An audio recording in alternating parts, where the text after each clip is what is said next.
बुलढाण्यामध्ये आमचे महायुतीचे लोकप्रिय उमेदवार आदरणीय प्रताप जाधव साहेबांच्या प्रचाराच्या निमित्तानं जी यंत्रणा या ठिकाणी सुरू आहे त्याचा आढावा घेण्यासाठी माननीय मुख्यमंत्री महोदयांच्या आदेशानं आज मी इथं आलेलो आहे आणि खात्री देखील आहे, आढावा घ्यायची देखील आवश्यकता नाही.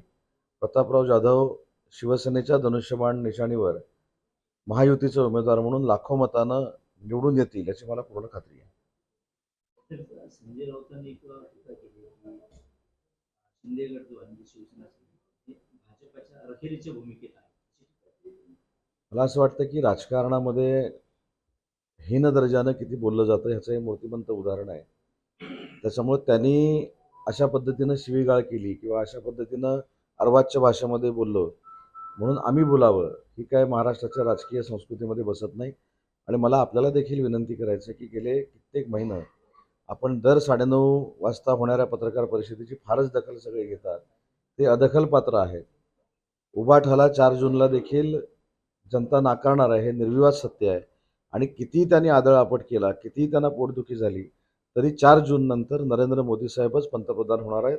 400 पेक्षा जास्त जागा निवडून येणार आहेत आणि महाराष्ट्रामध्ये एकनाथजी शिंदे, देवेंद्रजी आणि अजितदादांच्या नेतृत्वाखाली 45 पार आम्ही करणार आहोत. संजय राऊत म्हणतात की 35 पार करणार देशात ना चुकले असतील ते.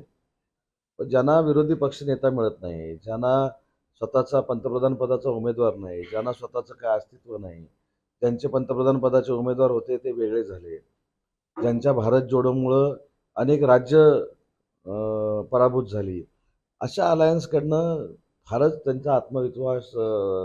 पण मला असं वाटतं की तुम्ही त्यांना परत एकदा प्रश्न विचारला पाहिजे की ते कदाचित सगळी 10 वर्षाची पार्श्वभूमी काँग्रेसची बघून 35 जागा तरी आमच्या भारतामध्ये येतील असं म्हणाले असते.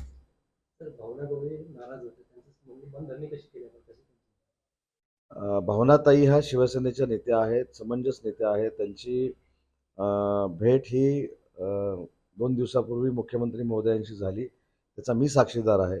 त्यांचे अनेक कार्यकर्ते पदाधिकारी हे एकनाथ शिंदे साहेबांना भेटले. त्यांचा मान सन्मान जो पक्षामध्ये होता, जो ज्या ठिकाणी होता तसाच मान सन्मान ठेवण्याचा निर्णय एकनाथ शिंदे साहेबांनी घेतलेला आहे.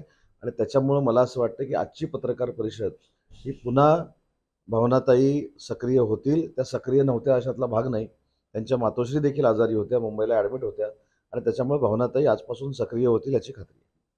राज्यामध्ये विदर्भामध्ये सर्वात जास्त मुसळधार पाऊस आणि गारपिटीने शेतकरी हवालदिल झाले, उपस्थित पिकं झालेली त्यांच्याकडे कशा आचारसंहिता जरी असली तरी माननीय मुख्यमंत्री एकनाथजी शिंदेसाहेब, देवेंद्रजी यांनी पूर्ण ह्या सगळ्या परिस्थितीचा आढावा घेतलेला आहे आणि संबंधित विभागीय आयुक्तांना त्या ठिकाणी जाऊन तात्काळ पंचनामे झाले पाहिजेत आणि शेतकऱ्यांना मदत झाली पाहिजे या सूचना दिलेल्या आहेत.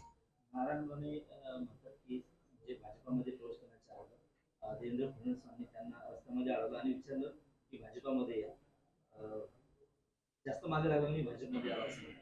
देवेंद्र फडणवीस जास्त मागे लागलं मी भाजपमध्ये आलो असं नारायणवाणी म्हणतात. हे देवेंद्रजींनी राणेसाहेबांना पक्षामध्ये भाजपा पक्षामध्ये घेतलं असेल तर त्यांचा कायमस्वरूपी सन्मानच केलेला आहे. मला असं वाटतं की भाजपामध्ये आमदार नितेशजी देखील आमदार म्हणून काम करत आहेत. स्वतः राणेसाहेब राज्यसभेवर होते, राज्यसभेचे त्याच्यानंतर केंद्रीय मंत्री म्हणून त्यांनी काम केलेलं आहे. त्याच्यामुळं कुणामुळे त्यांचा पक्षप्रवेश झाला हे तर काय मला सांगून त्यांनी केलेलं नाही, परंतु भाजपामध्ये नक्कीच राणेसाहेबांचा मानसन्मान झालेला आहे. त्याच्यामध्ये दुमत असण्याचं काही कारण नाही.